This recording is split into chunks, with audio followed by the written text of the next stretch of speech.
Nah, video kali ini saya ingin menyampaikan kepada Anda video tentang pengaturan strategi yang dilakukan oleh seorang Habib, dan suaranya pasti Anda sudah mengetahuinya siapa pemilik dari suara ini. Mari kita dengarkan bersama-sama apa saja yang mereka rencanakan, dan ini sudah betul-betul sangat berbahaya. Maka dari itu saya harap Anda semuanya bisa menyimpan video ini apabila sewaktu-waktu video ini bisa dihapus oleh mereka, dan tujuan mereka adalah untuk menghancurkan negara kesatuan Republik Indonesia. Jangan sampai negara kesatuan Republik Indonesia itu dikuasai oleh orang-orang di luar. Jangan sampai negara ini jatuh ke tangan mereka semuanya. Nah, sahabat Iqbal Waha, mari kita dengarkan bersama-sama apa yang mereka rencanakan dan pahami suara ini adalah suara Rizik Syihab. Dan ini dia adalah, maka itu fundamentalis dan tradisionalis tidak boleh bersentuhan, harus dijauhkan, bahkan harus diadu domba. Nah, ini yang terjadi di Indonesia saat ini. Bagaimana supaya dua kelompok ini diadu domba? Nah, kenapa ini harus diadu domba? Karena kelompok fundamentalis dan tradisionalis ini yang pengikutnya paling banyak. Kalau yang namanya modernis, kelompoknya tidak seberapa. Modernis dalam pengertian land corporation, apalagi liberalis, mereka nggak seberapa. Mereka punya basis massa. Kita bicara basis massa akar rumput. Nah, yang memiliki basis massa akar rumput yang sangat kuat hanya kelompok fundamentalis dan kelompok tradisionalis.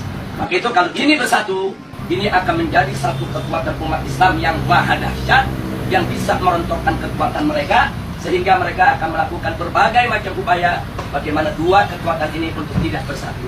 Nah, itulah sebabnya aksi 212 di mata mereka ini merupakan persatuan antara fundamentalis dan tradisionalis dalam negara.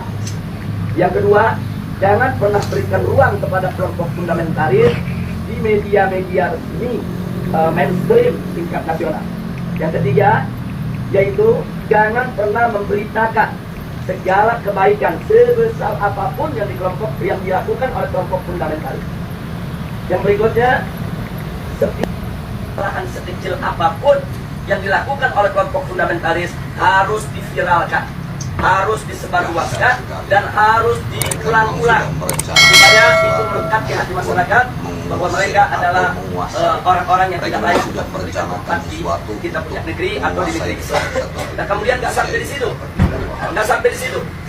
kelompok fundamentalis yang manapun jangan pernah sebut mereka dengan rentetan gelar-gelar akademik mereka. Nggak boleh. Apakah itu gelar-gelar kehormatan di tengah masyarakat atau gelar akademik, profesor, doktor, dan lain sebagainya. Jangan. Cukup sebut namanya aja untuk mengopinikan di masyarakat bahwa kelompok fundamentalis itu bubar, bodoh, tidak berpendidikan, tidak punya gelar, tidak ngerti dunia akademik, dan seterusnya. Jadi cukup sebut nama mereka, tidak perlu diberikan embel-embel yang lainnya. Nah, kemudian nggak sampai di situ. Jadi masih banyak lagi yang mereka lakukan. Apa yang kita alami saat ini di kita punya negeri. Nah, bagaimana para habaib, para ulama kita, bagaimana tokoh-tokoh kita di Majelis Ulama Indonesia, yaitu mereka kecilkan, mereka lecehkan, mereka hina-hina, bahkan mereka mencoba mencari kesalahan-kesalahan, bahkan kalau nggak ada kesalahan, kan buat fitnah-fitnah yang bisa diterima oleh masyarakat tentang mereka. Dan ini akan mereka lakukan terus.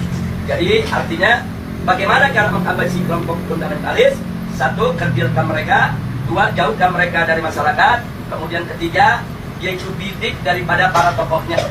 Kalau bisa dirangkul, kalau nggak bisa dirangkul, dikubur. Bisa dipeluk, nggak bisa dipeluk, digebuk. Nah, jadi ini yang mereka lakukan. Nah, baik, sekarang yang kedua. Lalu bagaimana dengan kelompok modernis? Kelompok modernis bagi mereka yaitu statusnya aman. Bagi mereka statusnya aman.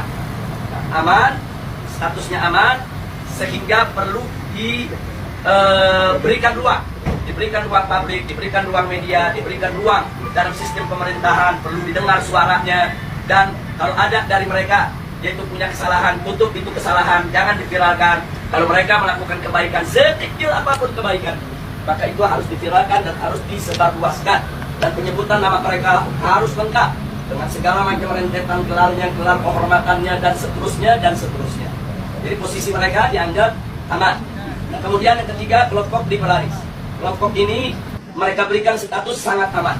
Nah, kenapa diberikan status sangat aman? Karena kelompok ini bukan hanya sekedar dianggap kawan, tapi sudah dianggap sebagai antek. Beda kawan dengan antek. Kalau modernis itu masih kawan barat, tapi kalau sudah liberalis itu antek barat. Nah, jadi mereka sudah tidak ada nilai kritis sama sekali. Nah, tapi justru kelompok ini yang mereka besarkan. Kelompok ini harus dibesarkan di seluruh